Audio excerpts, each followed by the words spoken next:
Como lo mencionamos en nuestra introducción, vamos a hacernos ahora un ratito para hablar de una de las reformas que el gobierno está poniendo sobre la mesa. Para eso vamos a poder conversar con Esteban Mancuso, que es coordinador de asuntos laborales de la Cámara Argentina de Comercio. Esteban Hernández Goñi te saluda. ¿Cómo estás? Buenas tardes.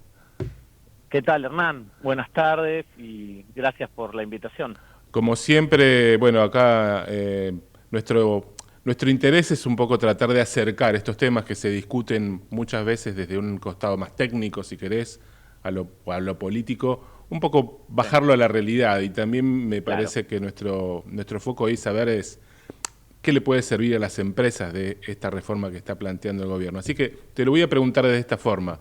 Si A ver. yo fuera Aladino y, digamos, y te pongo adelante 3 deseos para la reforma laboral, qué cosas debería quedar adentro de la ley para que uno diga, bueno, van a tener un cambio, no te digo sustantivo, pero que uno pueda decir, cambien las condiciones para mejorar los costos, la empleabilidad? ¿Cuáles serían? Clarísimo, clarísimo. Bueno, lo más importante al hablar de estos proyectos que circulan, que si son oficiales o no, lo más importante es tener en claro el objetivo, ¿no? Ujú. Porque seduce mucho el tema de bajar los costos laborales, seduce mucho en algunos casos la flexibilización, pero hay que tener en claro que el objeto de este proyecto, según el gobierno, es la generación de empleo formal, Bien, con todos los beneficios que eso trae aparejado. ¿Estamos de acuerdo? estamos de Entonces, acuerdo. siempre hablando de generación de empleo formal, empleo decente, justo, con los numerosos beneficios que trae para la sociedad, para el sistema previsional y demás. Si vos hoy en día como empleador, y como empleador pyme sobre todo, porque no hay que olvidarse que las grandes son las menos, ¿me explico? Sí, claro. Arriba del 85% de las empresas en Argentina son pymes y no de las medianas. Entonces, las dificultades generalmente no las tienen las pequeñas. Vos hoy en día tenés un problema que es de los mayores. Si vos me preguntás, vos recién me decías, ¿no? ¿Cuáles de los 3 puntos te gustaría que así como empleador, que salgan? Vos hoy en día a la hora de contratar, uno de los planes que está haciendo el gobierno en estos borradores sería el tema de una exención temporal de contribuciones patronales. Todo lo que tenga que ver con exención temporal, si no hay una reforma tributaria permanente, no es una solución para el empleador. Ok. Siempre como vos decías recién, vamos a tratar de bajarlo a Al lo plano criollo, ¿no? cotidiano.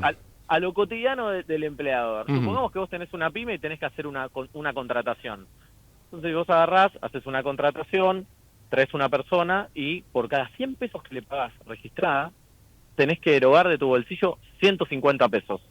Entonces vas a tener una exención, depende la cantidad de gente que contratás, depende cómo agrandás tu plantilla, por un periodo de tiempo, 6 meses, 12 meses. Pero después de ese tiempo, el costo a vos se te va a volver a elevar a los niveles que los tenés hoy. Ujú. ¿Me explico? Claro. Entonces, por un lado, dejar bien en claro esto. La reforma laboral, modernización laboral, o como se le quiera explicar, actualización del ordenamiento laboral argentino, como le quieran poner el título, tiene que venir acompañada de otras reformas en simultáneo. Ujú. Bien, entonces la plena reforma laboral por sí sola no va a generar empleo formal, tiene que estar acompañada de una tributaria. Entonces, uno de los puntos que yo sí destacaría es que en caso de que haya una rebaja de costos, que sea permanente, que no sea una exención pura y exclusivamente temporaria. ¿Estamos de acuerdo? Estamos Eso de por un acuerdo. lado. Bien, en lo que tiene que ver con tributos. Por otro lado, hay una cuestión que se debatió por separado, que tiene que ver con la actualización de los créditos laborales. Hoy en día, si sos un empleador, independientemente de lo que te pueda suceder a futuro, la idea es no tener rotación y no tener conflictividad. La litigiosidad existe. Hoy en día no sabes cuál va a ser el costo de extinción de un vínculo laboral en Argentina. Ujú. Si bien tenemos un sistema indemnizatorio tarifado que establece determinados conceptos, eh, En la El justicia criterio, eso termina quedando claro, en otra cosa. en la actualización de ese crédito laboral, desde que se notifica la demanda hasta que el crédito es debido, varía según quién interpreta las normas. Ya el Banco Central menciona esto, la Corte también, sin embargo, cada sala tiene su criterio. Entonces necesitamos unificar los criterios Ujú. para intentar con esto tener mayor previsibilidad. Aclaremos ¿Está bien? para mencionar que lo que no se está planteando es no bajar el costo, sino básicamente darle certidumbre, ¿no es cierto? O sea, que cuando tenga Mm, que llegarse a esa instancia, la actualización no sea 300%, sino, no sé, un valor claro, cercano a la inflación más una tasa de interés. exactamente, previsibilidad. Hoy lo que se está reclamando es un 3% más RIPTE. ¿Está Exacto, bien? bien. Eso es lo que, no IPC más RIPTE, IPC más 3%, RIPTE más 3%. RIPTE más tres por Esto es, ciento, que es o sea, el claro, promedio de la actualización de los salarios formales más una tasa de interés. claro. Entonces, si nosotros unificamos el criterio, cuando vos abrís un negocio y tenés que tener una previsibilidad, Claro. me explico, esto sin hablar sobre términos que tengan que ver con tributos ni con consumo. Esto pura y exclusivamente con lo que tiene que ver contratar un empleado formalmente y saber cuál va a ser mi costo de extinción. Claro, digo, si te va La mal actual, en tu negocio al año o a los 6 meses porque no sí, funcionó y tenés que decirle a tus empleados, bueno, mirá, hasta acá llegamos, saber un poco también cuánto te va a costar, porque tenés que tener el capital para arrancar el negocio y para terminarlo, si no te toca si la queremos suerte. hacer, correcto, si queremos hacer las cosas bien, una lucha, por decirlo de una manera, que tiene la Cámara Argentina de Comercio y Servicios, es que denuncia la competencia desleal. Claro, Si vos tenés un empleado registrado, y al lado tenés a alguien que no paga impuestos, que no registrado claramente, vos tenés que vender, o sea, esa persona vende, nosotros hicimos un trabajo el costo argentino que publicamos, y esa persona vende a un 35% menos un producto que vos. claro, es un ¿Me montón. explico? Es imposible mantener el negocio. Te hago Entonces otra siempre, pregunta. Perdón. sí, No, digo, no, por favor. estamos también discutiendo sobre si conviene o no darle prevalencia a los convenios de empresa sobre los convenios marcos Sí, sectoriales. sí, Hoy yo sé que la ley lo permite tener un convenio, digamos, más bajo, pero tenés que tener como la autorización del, digamos, del sindicato nacional. tiene que estar refrendado por el nacional, Exacto. correcto. ¿Sirve, digamos, la prevalencia de los convenios de empresa o conociendo un poco también lo que es el paño de la discusión? ¿O se puede Sí, pensar en un claro. esquema que diga, bueno, habilitar una categoría nueva de convenios regionales o de convenios para empresas de menor cantidad de empleados? ¿Cómo te imaginas que puede darse, qué vuelta se le puede dar para que eso funcione? Bien.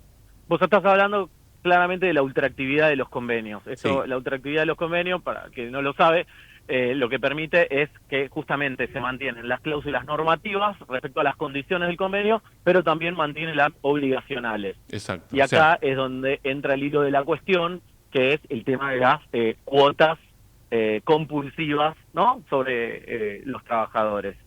¿Me explico? sí, claro. A ver, nosotros tenemos que tener en cuenta dos cuestiones cuando se habla de ultraactividad. Primero, autonomía de la negociación colectiva y de la voluntad de las partes. Argentina tiene ratificados convenios colectivos, convenios de OIT, de la Organización Internacional del Trabajo, 98, 154, que promueven y defienden la libre negociación colectiva. Si Claro. nosotros vamos a hacer, en este caso, avanzar en una actualización de la normativa, tenemos que tener cuidado con aquellos convenios que vamos a empezar a incumplir en organismos internacionales. Bien.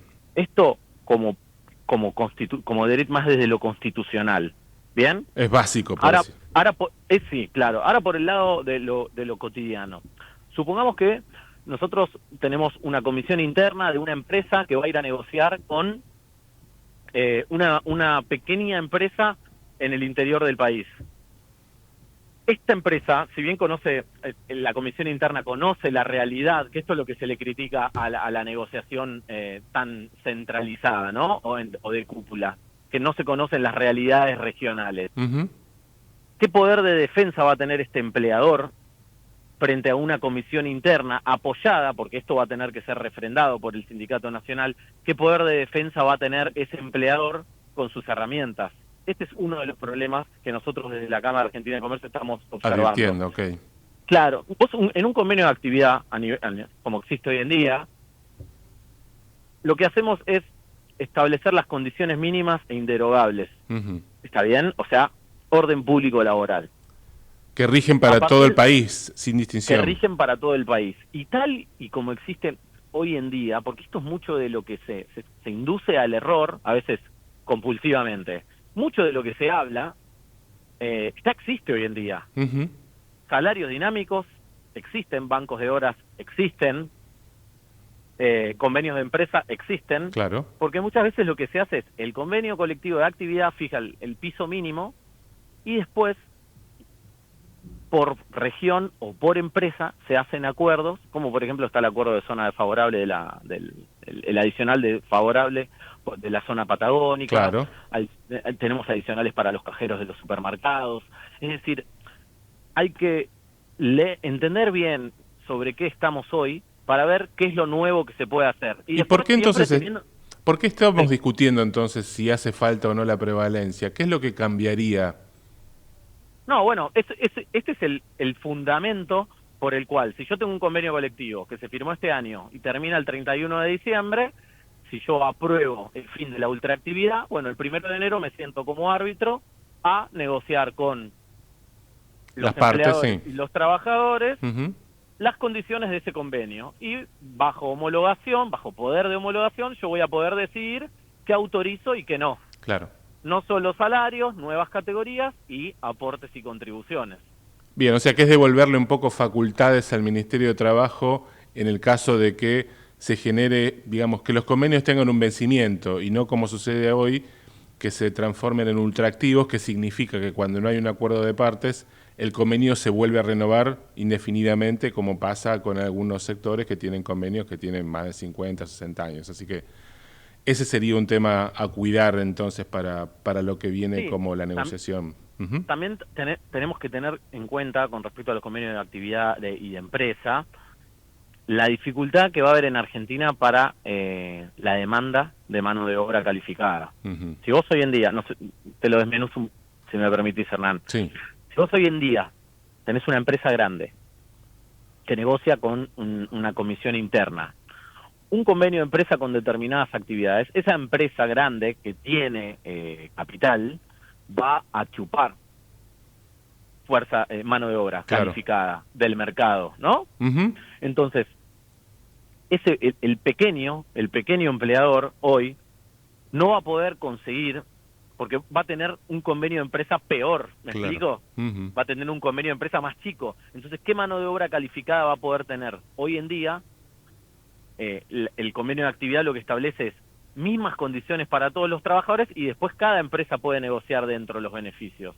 De la otra manera, la pyme no va a encontrar la mejor oferta de mano de obra. ¿Me explico? Y Es de ahí nosotros vemos bastante, un problema. sí, es bastante, digamos, me sirve tu conversación porque hay, hay temas que son bajados, como decíamos, bajados de un proyecto de ley a lo que es la realidad cotidiana de las empresas y de las pymes sobre todo, son bastante, hay que tener bastante cuidado, me parece, cuando discutamos este proyecto de ley, que me parece que recién vamos a hacer un poco más público a partir de que el Consejo de Mayo, que es un poco el ámbito donde Sí. vino discutiéndose hasta el momento, lo pueda difundir y conocer algo más de su detalle. Así que hasta ese Sí, momento, teóricamente en ese ámbito se está evaluando un consenso interno previo a presentar en el Parlamento, que ya en primer plano hay un sector de los tres, ¿no? Del diálogo social tripartito que ya rechazó lo que es el borrador que se está circulando ahí, justamente porque viene a ser una copia del DNU 7023 claro. y de lo que quedó en la ley base. Entonces, si vos querés mantener la paz social y buscar un diálogo social tripartito que sea fructífero, no podés imponer condiciones. Me parece que acá, para la propaganda política, algunos conceptos suenan muy bien, pero hay que conocer cuál es la realidad de lo que ya existe y cuál es la necesidad, la verdadera necesidad de los empleadores hoy en Argentina. ¿Está bien? Esteban, te agradezco mucho tu claridad, tus conceptos como Por para favor. tener fijados y tenerlos presentes a la hora de que nos sentemos ya, bueno, con este proyecto ya sobre la mesa y mirando un poco la letra chica. Así que gracias por Sí, acompañarnos no, en por Campo favor, Minado. cuando quieras, Hernán. Un abrazo para todos, saludos a los oyentes. Gracias.